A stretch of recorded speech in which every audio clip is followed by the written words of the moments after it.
At 2:17 on a Tuesday morning in early October, my phone vibrated against the nightstand hard enough to wake me. I almost ignored it.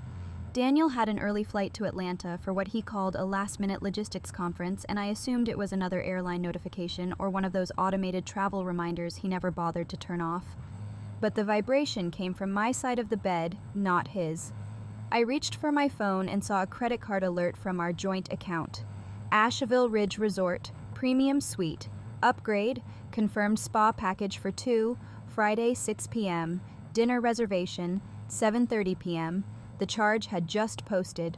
For a few seconds, I lay still staring at the screen while the house remained perfectly quiet around me. The ceiling fan hummed softly. Outside, a car passed down our Charlotte Street. Beside me, Daniel slept on his stomach, one arm under the pillow, breathing slow and steady. He had told me less than 6 hours earlier that he'd be gone through Sunday night. Atlanta, he'd said casually while rinsing his plate after dinner. Corporate wants us there in person this quarter. Short notice. Atlanta was south. Asheville was west. The alert included a confirmation number and a note that the suite had been upgraded to a Mountain View executive level. Spa services were prepaid. 2 guests. 2. I unlocked the app and opened the full email receipt. It had been forwarded automatically to our shared financial inbox, the one we use for mortgage statements and insurance renewals. The reservation was under Daniel Brooks. Check-in Friday, 6 p.m. Check-out Sunday, 11 a.m. I read it twice, then a third time. There was no panic, no shaking hands, just a slow, spreading clarity that settled somewhere behind my ribs. I've worked in corporate compliance for nearly a decade. My job is to read what's written and notice what doesn't belong. A premium suite at a mountain resort does not belong on an Atlanta business trip. I set my phone down carefully and turned onto my side facing the window. The digital clock glowed 2:21 a.m. I could feel my pulse in my throat steady but deliberate. I didn't wake him. I didn't reach across the bed to search his phone. I didn't ask questions I wasn't ready to hear answered. Instead, I opened the email again and forwarded a copy to my private account. Then I saved the PDF to a secure folder labeled October. That was all. At 6:30, my alarm went off like any other weekday. Daniel showered, shaved, and dressed in his navy suit. I watched him knot his tie in the mirror the same way he had for 7 years of marriage. When he kissed my cheek, he smelled like cedarwood and mint. "Don't wait up Sunday," he said lightly. "Flight gets in late." "Safe travels," I replied. He picked up his carry-on and left for the airport. After the garage door closed, I walked back into the kitchen, opened my laptop, and pulled up the resort confirmation again. This time, I clicked the attachment labeled Full Itinerary. Room category Executive Mountain Suite. Guests. 2 adults. Spa booking couples deep tissue. Saturday at 10. I closed the screen slowly. If this weekend was meant to be private, he had forgotten one thing. The charge came through my account, and I had just seen exactly where he was planning to be. I wasn't going to accuse him. I was going to know. By Wednesday morning, the house felt exactly the same. The coffee maker clicked on at 6. The sprinkler system across the street hissed over a neighbor's lawn. Sunlight filtered through the blinds and hit the hardwood floors in the kitchen, just the way it always did. But I was looking at everything differently. Daniel texted around 8:30 from what he said was the airport lounge. "Boarding soon. Love you." A red heart followed. I stared at the message longer than necessary, then set my phone face down on my desk. I logged into our joint credit card account during my lunch break. Not because I needed to, because I wanted to see the shape of it. The Asheville charge sat there clean and official, categorized as travel resort. Beneath it were smaller pending transactions from earlier in the week, a high-end steakhouse in Charlotte on Monday night. 2 entrees, a bottle of wine. I had been at home that night reviewing compliance reports for a client in Raleigh. I scrolled back further. March, a boutique hotel in Charleston. He told me it was a regional sales training. May, a Napa Valley wine bar, same weekend as a supplier summit in San Diego. July, a lakeside lodge in Tennessee. That one had been labeled Client Retreat. At the time, I hadn't questioned the pattern. Daniel's job required travel. Sales did. Entertaining clients, closing contracts, building relationships, it was part of the role. I had built my own career around reading policies and identifying risk. I had never imagined I would need to audit my own marriage. I downloaded the last 12 months of statements and opened them in a spreadsheet. Dates, cities, amounts. Cross-referenced against the calendar on the wall in our kitchen, the one where I still wrote family birthdays and dinner reservations in blue ink. The absences lined up too neatly. There were other details I'd pushed aside over the past year. The way Daniel had started taking his phone into the bathroom. The sudden interest in tailored jackets and cologne that cost more than our first car payment. The late-night strategy calls he insisted were too confidential for speakerphone. I told myself it was professional growth. I told myself we were in our 30s, not our 20s. People evolved. Mid-afternoon, I clicked into a ride-share receipt from 2 months ago. The pickup location was Daniel's office in South End. The drop-off was a residential complex 25 minutes away in South Park. I copied the address into a search bar. The property records listed a unit owned by Victoria Hale. The name meant nothing at first. I searched again, this time adding Charlotte and marketing. A LinkedIn profile appeared. Victoria Hale, 38, senior marketing consultant specializing in corporate branding. Based in Charlotte. Married. Her profile photo showed a woman with polished confidence, shoulder-length hair, tailored blazer, standing in front of a conference banner. I leaned back in my chair. I didn't know yet what Victoria was to Daniel. A colleague, a client, something else. But the pattern no longer looked random. It looked intentional. That evening, Daniel called from his hotel in Atlanta. I could hear the low murmur of a television in the background and what might have been distant laughter. Or maybe that was just my imagination filling in blanks. "How was your day?" he asked. "Busy," I said, which was true. After we hung up, I returned to the spreadsheet and added one more column, location consistency. Asheville, Charleston, Nashville, all within driving distance. Atlanta was not. I saved the file under a neutral name. I closed my laptop. I walked into the bedroom and opened my nightstand drawer where the printed resort confirmation from Asheville rested inside the thin leather folder. I didn't cry. I didn't confront. I was not ready to accuse him of anything. But I was no longer willing to ignore what was lining up in front of me. If this was a story, it had been building for months, and I had just decided to read it from the beginning. Thursday morning arrived quieter than the day before. By then, Daniel had sent 2 more texts from Atlanta. A photo of a hotel desk, a caption about long meetings. Nothing in the background was identifiable, no skyline, no signage, just neutral beige walls and a generic lamp. It was the kind of image that proved nothing and suggested everything. I didn't respond right away. Instead, before leaving for work, I reopened the Asheville Ridge Resort confirmation from my private folder. I studied the details with the same focus I use when reviewing compliance discrepancies for clients. Confirmation number, suite category, Executive Mountain Suite. Check-in Friday, 6 p.m. Guests, 2 adults. Spa booking couples deep tissue massage, Saturday at 10 a.m. The word couples lingered longer than the rest. At 9:15 from my office in Uptown Charlotte, I stepped into an empty conference room and dialed the resort's main line. I kept my tone measured professional. "I'm calling to confirm a reservation for Daniel Brooks this weekend," I said, framing it as a surprise anniversary gesture. I had learned long ago that the right tone opens doors. The receptionist placed me briefly on hold. When she returned, her voice was warm and efficient. "Yes, Mr. Brooks is confirmed for an Executive Mountain Suite beginning Friday at 6. We also have a spa appointment and dinner reservation scheduled. Would you like to add anything special?" "No," I replied. "That's perfect. Perfect." I ended the call and stared at my reflection in the dark screen of my phone. This was no longer just a suspicious pattern on a spreadsheet. It was an active, confirmed reservation. A room prepared, services arranged, 2 guests expected. That afternoon, I did something that felt both small and irreversible.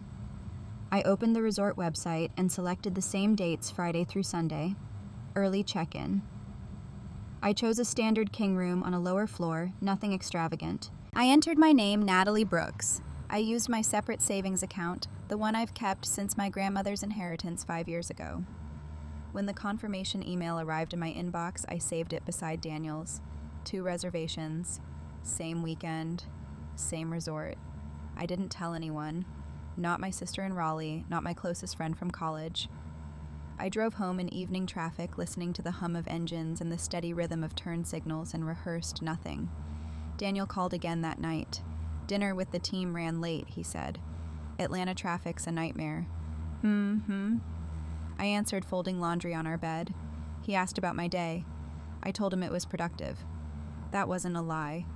After we hung up, I pulled the thin leather folder from my nightstand drawer and added a second printed confirmation, my own. I placed it behind his, aligning the edges carefully. For a moment, I let myself imagine a different explanation. A corporate retreat he hadn't told me about. A mistake in billing. A surprise anniversary plan that had gone sideways. But the spa booking said couples. The dinner reservation was for 2, and Atlanta was still south. Asheville was west. I wasn't ready to call it betrayal. Not yet. But I was ready to see it with my own eyes. If he was planning a private weekend in the mountains, I would be there first. Friday morning came with a gray sky and a heaviness that sat low in my chest. Daniel texted at 7:42. Big client breakfast. Wish you were here? A photo followed coffee, scrambled eggs, a blurred conference badge turned face down. No city landmarks, no proof. I didn't respond. Instead, I opened my laptop at the kitchen table and typed the name I had saved 2 nights earlier, Victoria Hale. Her LinkedIn profile loaded immediately. Senior marketing consultant, Charlotte-based, corporate branding and event strategy, 800 connections, a polished headshot taken in what looked like a convention center lobby, shoulders squared, chin lifted, confident. Married. That word appeared quietly under her bio. I clicked through public posts and tagged photos. Industry mixers, regional business expos, fundraising galas at hotels I recognized from Daniel's past work trips. In one photo from late spring, she stood beside a step-and-repeat banner holding a champagne flute. A man stood next to her, his arm resting lightly at her back. The caption read, "Another successful quarter. Grateful for the support of my husband Ethan. Ethan Hale." I searched him next. Ethan Hale, 42, real estate developer based in Greenville, South Carolina. Public-facing career. Press mentions tied to mixed-use developments and community projects. His profile picture showed him in a navy blazer standing in front of a construction site, smiling into the sun. He looked steady, grounded, the kind of man who builds things meant to last. I leaned back in my chair and pressed my palms flat against the table. This was no anonymous fling, no random hotel bar mistake. These were 2 married adults with established lives, professional reputations, mortgages, shared histories. I returned to the rideshare receipt from South Park and compared the address again. Victoria's condo complex. I pulled up satellite view. Tree-lined drive. Gated entry. Assigned parking. There was nothing secret about her life. Nothing hidden online. Which meant whatever secrecy existed lived somewhere else. My phone buzzed. Daniel again. "How's your day going?" "Busy," I typed. I imagined him in Asheville, perhaps still in Charlotte. I didn't know. What I did know was that at 6 p.m., an executive suite in the mountains would be waiting for 2 adults, and one of them would be my husband. I opened a blank email and typed Ethan Hale's name into the recipient line. It autofilled from a corporate press contact page I had found. I didn't write anything at first. I stared at the cursor blinking in the empty message box and felt something unfamiliar, not rage, not jealousy, but pressure. A tightening awareness that whatever I chose next would ripple outward into more than just my marriage. There were careers involved, reputations, a man in Greenville who likely believed his wife was somewhere else this weekend. I closed the draft. Not yet. I printed a screenshot of Victoria's LinkedIn profile and slid it into the thin leather folder with the resort confirmations. The stack was growing. Paper had weight. Evidence had edges. By late afternoon, I packed a small overnight bag and placed it by the front door. Jeans, a sweater, toiletries. Nothing dramatic. Asheville was less than 3 hours away. Daniel called again just after 5. Heading to dinner with the team, he said casually. Signal might be spotty later. Drive safe, I replied. After we hung up, I picked up my car keys and looked once around the house we had shared for 7 years. The framed wedding photo in the hallway, the neutral sofa we chose together, the quiet familiarity of everything. This weekend was no longer abstract. It had a name, Victoria Hale, and by tomorrow evening I would be standing in the same building where she and my husband believed they were alone. I left Charlotte just after 7 on Saturday morning. The highway west was still half asleep, long stretches of open road lined with early fall trees beginning to turn. I kept both hands on the steering wheel and let the silence settle. No music, no podcasts, just the steady rhythm of tires against asphalt and the knowledge that by evening, whatever illusion Daniel believed he was maintaining would no longer belong to him alone. Asheville Ridge Resort appeared just before 10, rising from the hills in polished stone and glass. It looked exactly like the photos online, luxury framed by mountains, calm by design. I parked, turned off the engine, and sat there for a moment. This was the line. Up until now, everything had been research. Screenshots, spreadsheets, confirmations, quiet observation. Once I stepped inside, it would become real. I picked up my overnight bag and walked through the revolving doors. The lobby was bright and warm with a fireplace built into a wall of slate and a panoramic view of blue ridgelines beyond the windows. Couples sat in leather chairs sipping coffee. A concierge spoke softly to a family about hiking trails. No one looked at me twice. At the front desk, I gave my name, Natalie Brooks. I have a reservation for early check-in. The receptionist smiled and typed quickly. Yes, Ms. Brooks. We have you in a king room on the 4th floor. Welcome. She slid a key card across the counter. My name was printed neatly on the envelope. I hesitated just slightly before asking, keeping my voice even. My husband is arriving later today. Daniel Brooks. Could you confirm his suite is ready for 6? She nodded without suspicion. Yes, ma'am. Executive Mountain Suite. Everything is set. Everything is set. I took the key card and thanked her. Upstairs, my room was simple but comfortable neutral tones, large windows, a view of the lower valley. I set my bag down and walked to the window. From here, the mountains looked steady, unmoved by whatever drama might unfold beneath them. I didn't unpack. Instead, I took the thin leather folder from my tote bag and placed it on the small writing desk. Inside were the printed confirmations, his and mine, along with the screenshot of Victoria Hale's profile. Paper layered against paper. Facts stacked in quiet order. At noon, Daniel texted. Just landed. Long drive ahead. Long drive. From Atlanta, it would be over 3 hours north. From Charlotte, it had taken me less than 3. I stepped out of my room and rode the elevator down to the lobby cafe. I chose a seat with a clear line of sight to the main entrance and ordered black coffee I didn't plan to drink. The clock above the reception desk ticked forward minute by minute. 6 p.m., that was the check-in time for the executive suite. I imagined them pulling into the circular drive, luggage in the trunk, plans rehearsed, confidence intact. For a brief second, doubt brushed against me. I could still leave. I could drive home, lock the leather folder in my filing cabinet, and let the story continue in the dark where it had been living. But something inside me had shifted. This wasn't about catching him in a scene. It wasn't about screaming in a lobby or proving I could be louder than a lie. It was about refusing to remain invisible in my own marriage. I took out my phone and opened the draft email to Ethan Hale. His name waited in the recipient line. I didn't send it. Not yet. First, I would see. The resort doors slid open as another car pulled up outside, sunlight glinting off its windshield. I wrapped my fingers around the edge of the leather folder and kept my eyes on the entrance. If Daniel had planned a private weekend in the mountains, he had underestimated one thing. I had arrived first. At 5:58, the SUV turned into the circular drive. I recognized it before I saw his face. Daniel stepped out first, smoothing the front of his jacket as if this were any other business engagement. He walked around to the passenger side and opened the door. Victoria Hale emerged with a small leather weekend bag and a confidence that suggested she had done this before. They were laughing. Not loudly, not recklessly, just comfortably. the kind of ease that comes from believing you're unseen.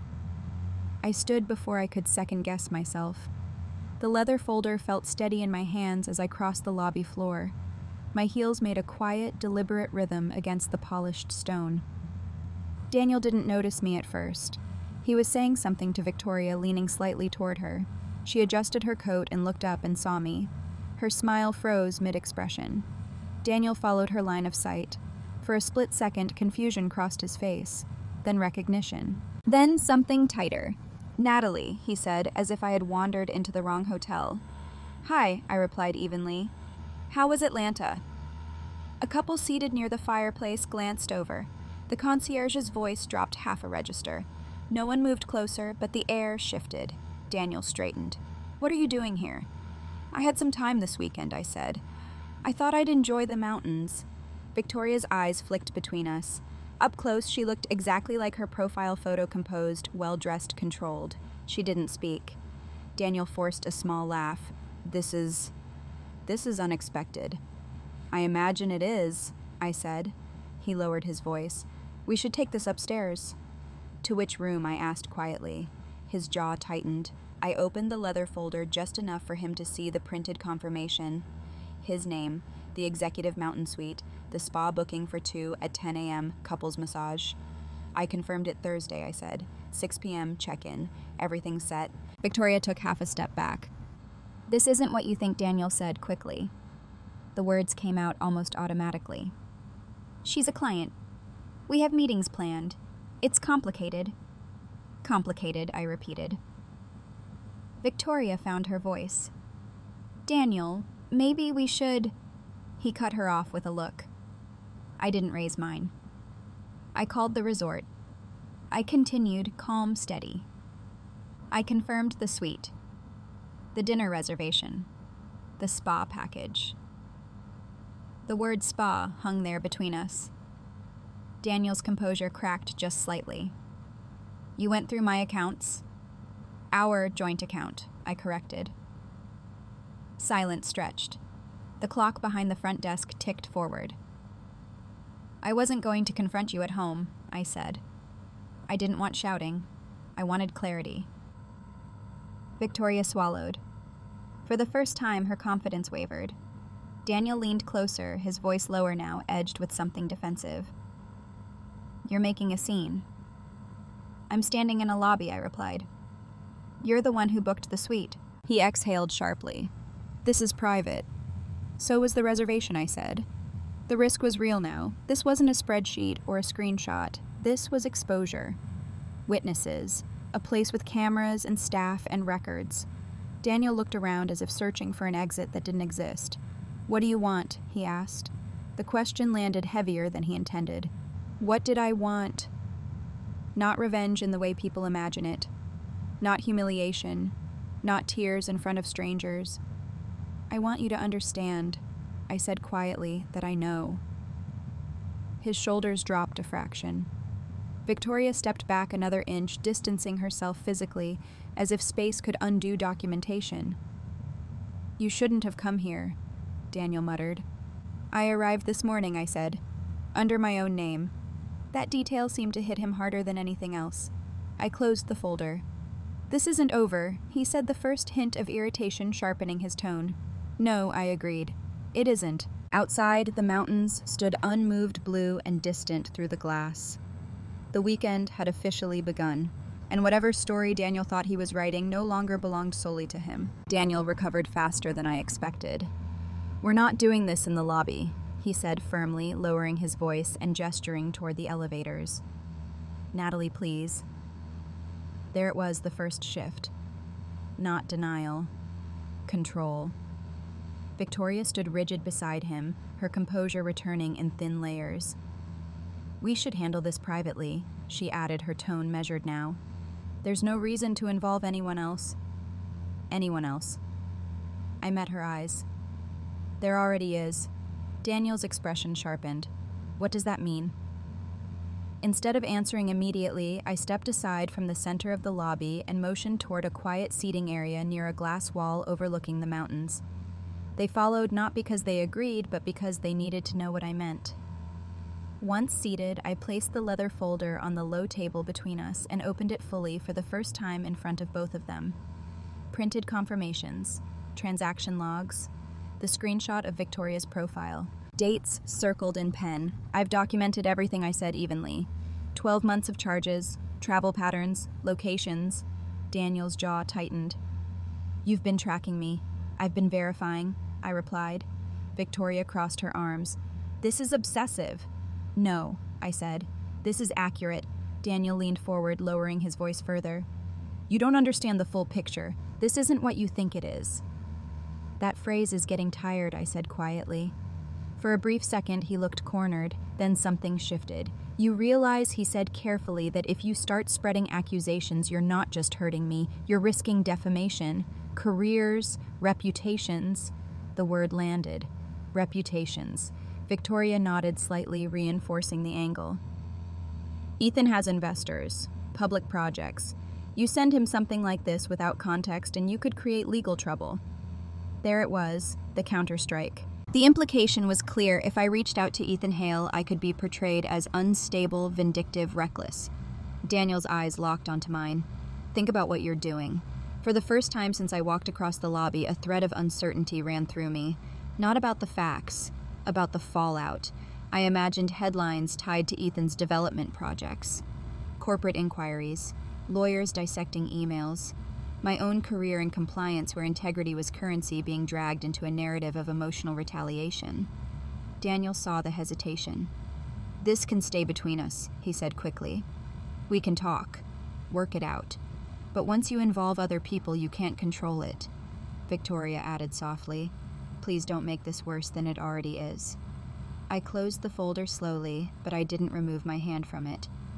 You're worried about control, I said. Not about truth. Daniel exhaled sharply.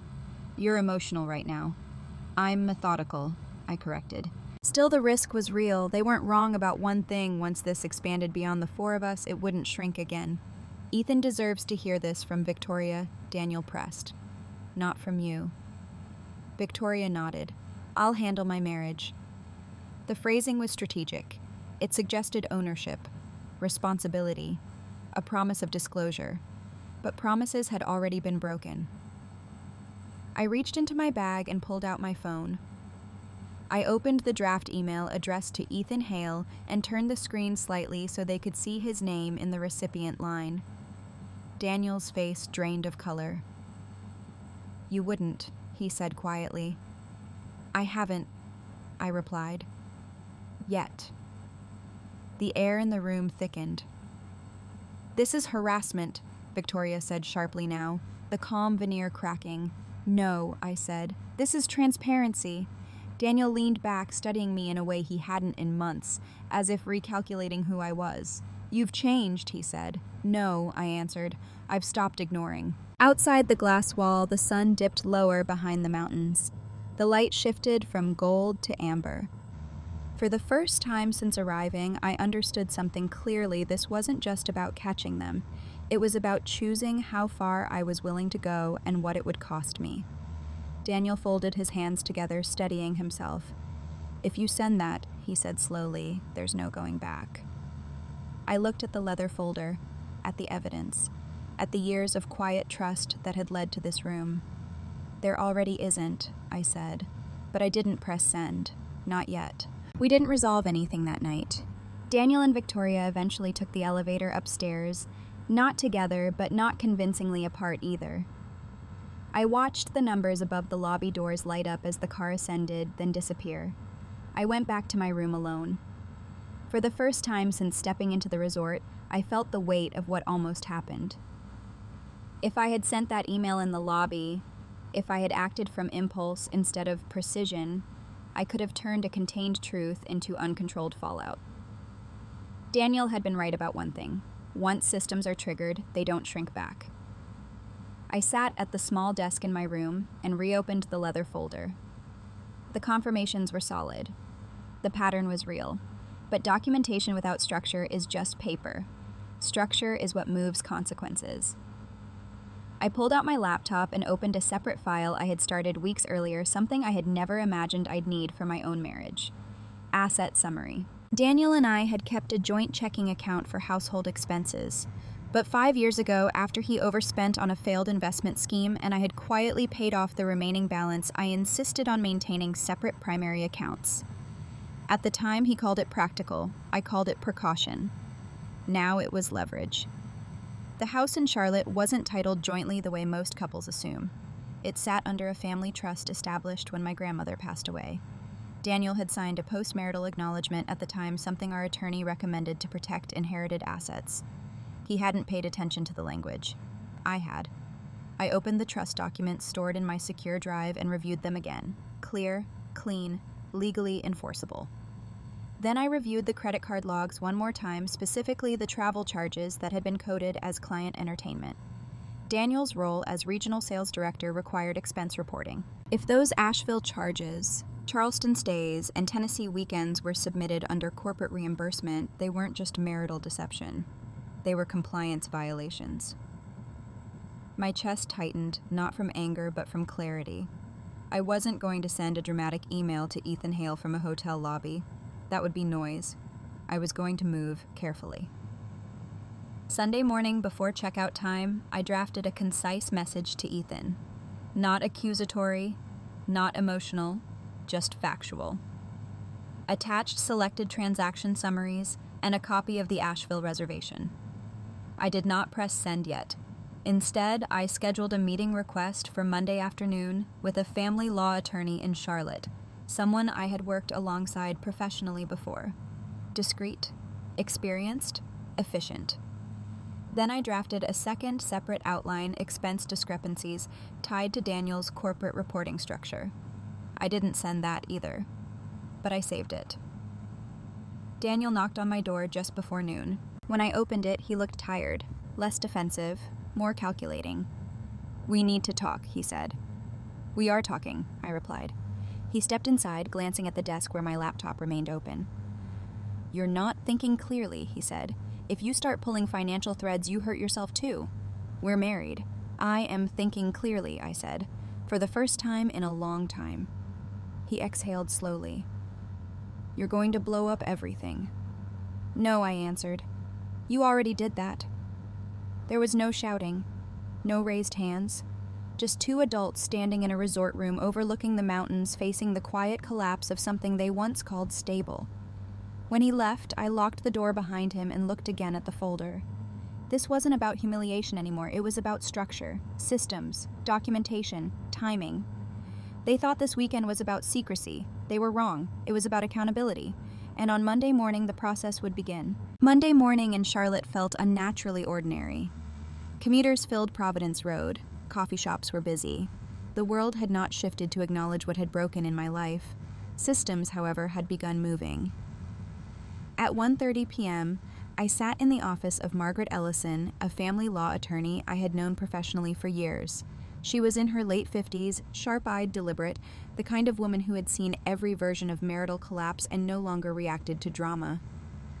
"I'm not here for reconciliation," I told her calmly. "I'm here for structure." She reviewed the trust documents first. The house protection clause.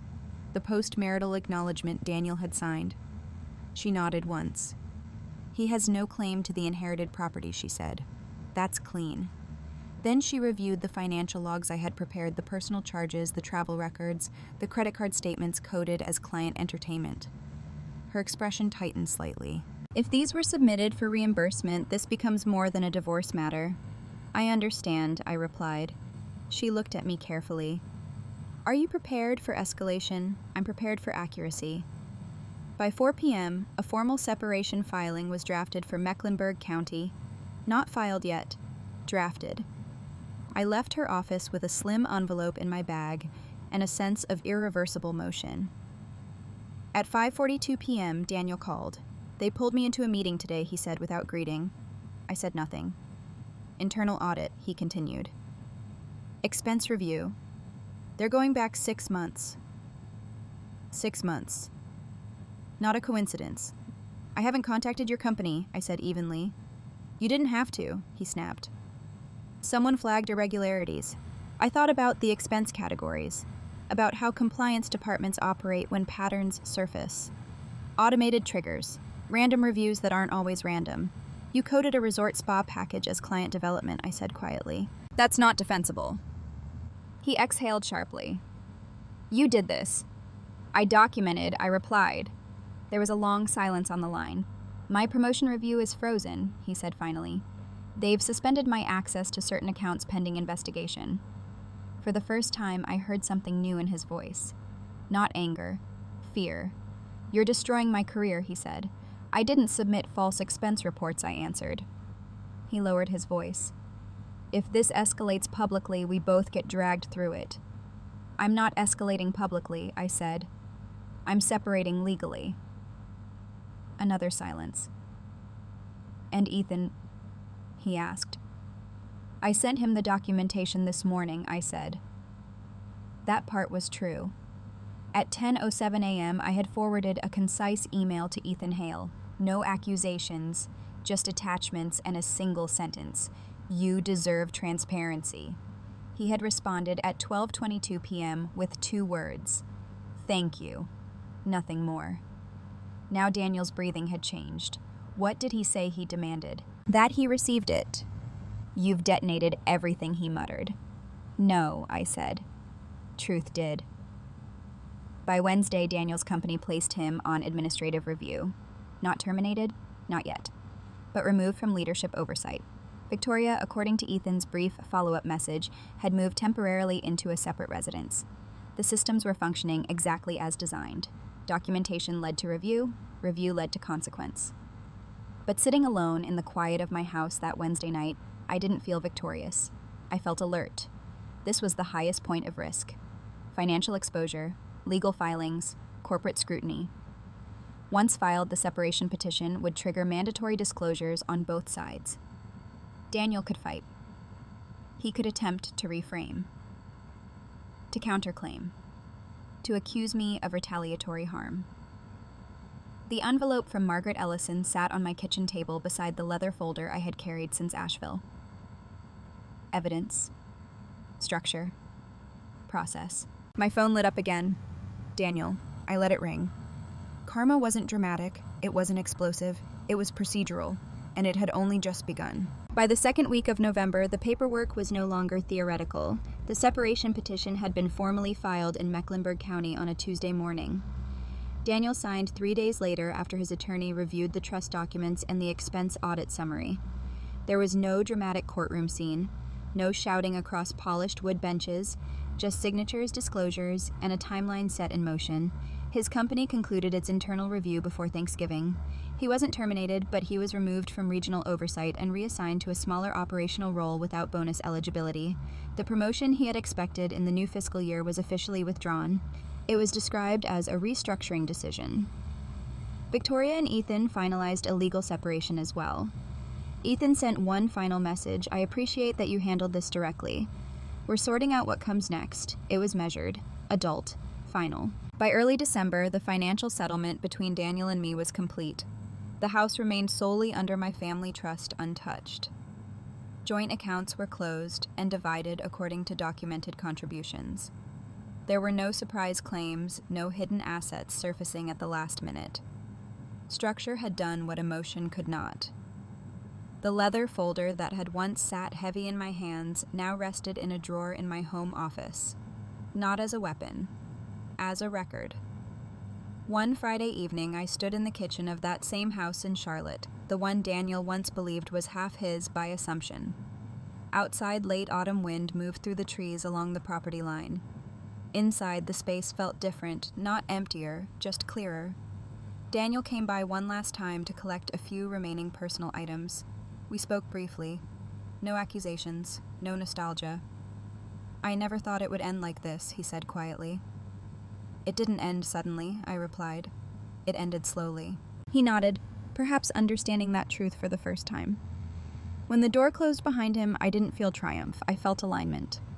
In January, I adjusted my work schedule, reducing corporate compliance hours and accepting independent consulting contracts on my own terms.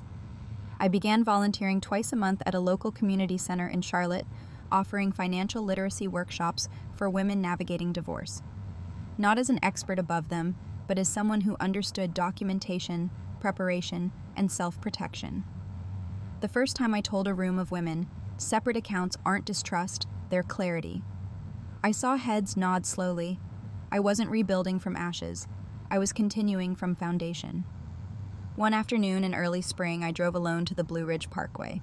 Not to revisit Asheville, not to reopen wounds, just to breathe mountain air without confrontation attached to it. Standing there looking out over miles of layered blue hills, I understood something that had taken months to settle. Justice isn't loud, it's steady, it doesn't humiliate, it corrects. Daniel had faced professional consequence, Victoria had faced marital consequence, Ethan had been given transparency, I had reclaimed autonomy, no one had been destroyed, but no one had escaped accountability. That was enough. Back at home that evening, I opened the windows and let the cool air move through the rooms. The house felt fully mine, not because Daniel was gone, but because I was no longer shrinking inside it. The leather folder remained closed. The systems had completed their work, and for the first time in a long time, so had I. If you've ever had to choose between silence and truth, I'd love to hear what that moment looked like for you. Share your thoughts about Justice Family and healing below. And if this story resonated, stay for the next one. We're just getting started.